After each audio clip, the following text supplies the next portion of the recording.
उस रात मुझे पता चला मैं कभी भूखा नहीं था। भूखी तो मेरी माँ थी। उस दिन घर में अजीब सा सन्नाटा था। चूल्हा जल रहा था लेकिन खुशबू नहीं आ रही थी। ऐसा लग रहा था जैसे आग भी आधी जल रही हो।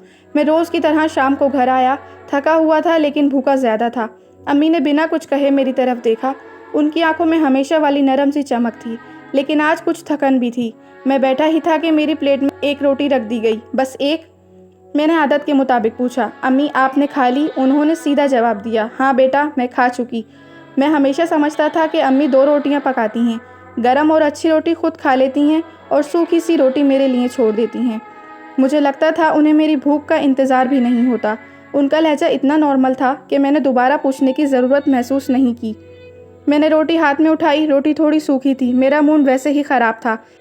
मैंने बगैर कुछ सोचे प्लेट दूर सरका दी। मैं ये नहीं खाऊंगा। अम्मी ने सिर्फ इतना कहा, बेटा खा लो, बाद में भूख लगेगी।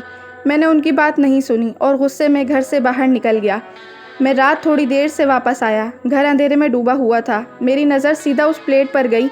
वो वहीं रखी थी। रोटी अब भी मेरी थी।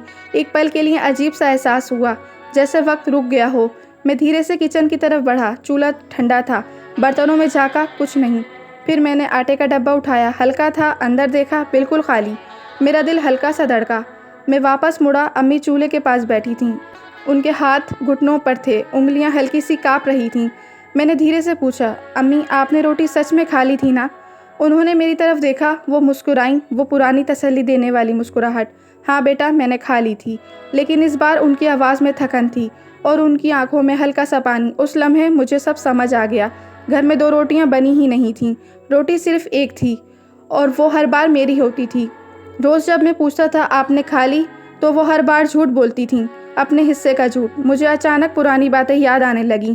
वो दिन जब मैं कहता था बस इतना सा खाना, वो रात जब मैं ज़िद करता था मुझे और चाहिए, और हर बार वो कहती मैं ज़्यादा नहीं खाती बेटा। मैं समझता था उन्हें भूख कम लगती है। आज समझा, वो भूख दबा लेती थीं। माँ भूख से नहीं डरती, वो अपने बच्चों की भूख से डरती है। उस रात मैं उनके पास बैठ गया। प्लेट उठाई, रोटी हाथ में ली। वो सूखी नहीं थी, वो कीमती थी। हर निवाला मेरे गले में अटक रहा था, जैसे हर टुकड़ा मुझे याद दिला रहा हो कि मैं कभी भूखा नहीं था। भूखी तो मेरी माँ रहती थी। उस रात मैं सोया ज़रूर, लेकिन नींद नहीं आई। मैं पेट से भूखा नहीं था, मैं अपनी सोच से भूखा था। मुझे एहसास हुआ अम्मी ने कभी अपना हिस्सा रखा ही नहीं। उन्होंने कभी अपने लिए रोटी बनाई ही नहीं। वो सिर्फ मेरे लिए पकाती रहीं। माँ अपना हिस्सा छुपा लेती है ताकि बच्चे कभी कमी महसूस ना करें।